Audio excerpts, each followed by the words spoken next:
अस्सलाम वालेकुम everyone, welcome back to Magic Kitchen. आज मैं आपके लिए एक बहुत ही मज़ेदार सी चिकन की रेसिपी लेकर आ रही हूँ। लोग भी चिकन की नॉर्मल रेसिपीज़ रोज़ाना खा खा के बोर हो गए हैं और कुछ डिफरेंट चिकन खाना चाह रहे हैं, तो आज मैं आपको सिखाऊंगी रेशमी चिकन मसाला। आप लोग रेशमी चिकन मसाला किस तरह बना सकते हैं। ये बहुत ही एक मज़ेदार सी रेसिपी है जो बहुत ही जल्दी से तैयार हो जाती है। बहुत ही आसान सी रेसिपी है और बहुत ही मज़ेदार भी है। तो जल्दी से चलते हैं अपनी रेसिपी की तरफ, लेकिन उससे पहले मेरे चैनल को सब्सक्राइब कर लें जल्दी से, ताकि आइंदा आने वाली वीडियोस आप लोगों को मिलती रहें। सबसे पहले हम अपनी चिकन को मैरिनेट करेंगे, तो उसके लिए मैंने दही ले ली। यहाँ मैंने 1 बाउल दही का लिया है और इसको हम अच्छी तरह बीट कर लेंगे। यहाँ मैं इसमें शामिल कर रही हूँ पिसी हुई मिर्च 1 खाने का चम्मच, नमक ले रही हूँ मैं यहाँ पर हस्बे जायका, और साथ ही साथ में इसमें ले रही हूँ हल्दी मैंने ली है यहाँ पे आधा चम्मच, और मैंने लिया है 1 चम्मच में यहाँ लूँगी लहसुन अदरक का पेस्ट। और इन सब चीज़ों को हमें अच्छे से मिक्स कर लेना है इस दही के साथ।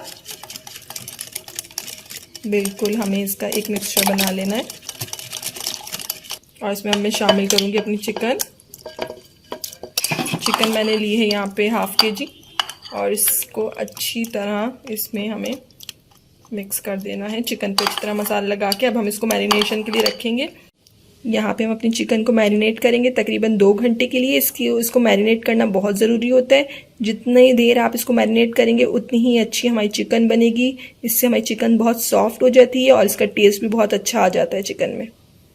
अब हम इसकी ग्रेवी के लिए सबसे पहले एक पैन में ऑयल गरम कर लेंगे और इसमें शामिल करेंगे हम प्याज को हमने बिल्कुल बारीक बारीक काट लिया है।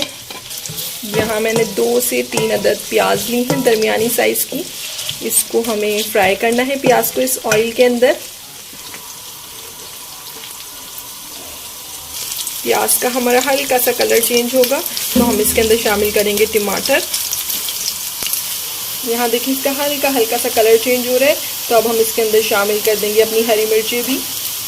इधर मैंने 3 अदद हरी मिर्चें ले ली हैं और इसे छोटा छोटा काट लिया है। हरी मिर्चों को हमें प्याज के साथ फ्राई करना है। और साथ में मैं इसके शामिल कर रही हूँ टमाटर। यहाँ पर मैंने 2 दरमियाने साइज़ के टमाटर लिए हैं, उनको भी बारीक काट लिया है। हमें इन सब चीज़ों को अच्छी तरह फ्राई करना है और इतना पकाना है कि इसमें से इसका कच्चापन ख़त्म हो जाए। बिल्कुल टमाटर और प्याज का कच्चापन ख़त्म हो जाएगा, फिर हम इसको ब्लेंडर में ब्लेंड करेंगे। ये देखिए ये प्याज टमाटर अच्छी तरह हमारे फ्राई हो गए हैं, इसका कच्चापन बिल्कुल ख़त्म हो गया है। तो अब हम इसको निकालेंगे।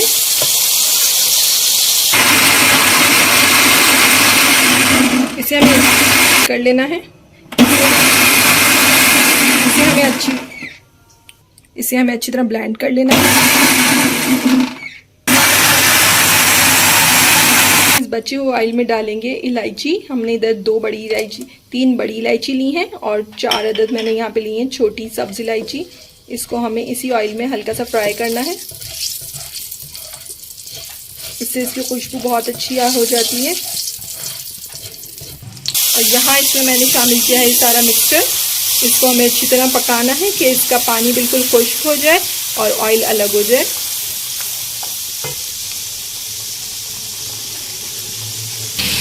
देखिए इसका पानी बिल्कुल खुश्क हो गया है और ऑयल अलग हो गया है। अब हम इसके अंदर शामिल करेंगे अपनी चिकन जो हमने मैरिनेट की हुई थी।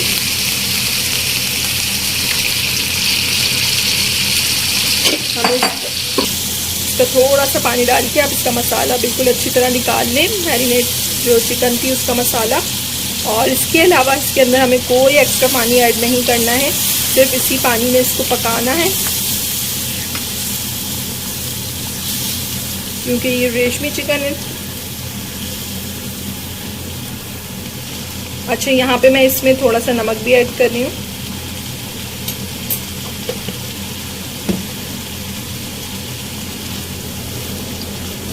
थोड़ा हमने नमक ऐड कर दिया था जब हम चिकन को मैरिनेट कर रहे थे, और थोड़ा जब ऐड करना है जब हमें इसकी ग्रेवी में इसको शामिल करना है।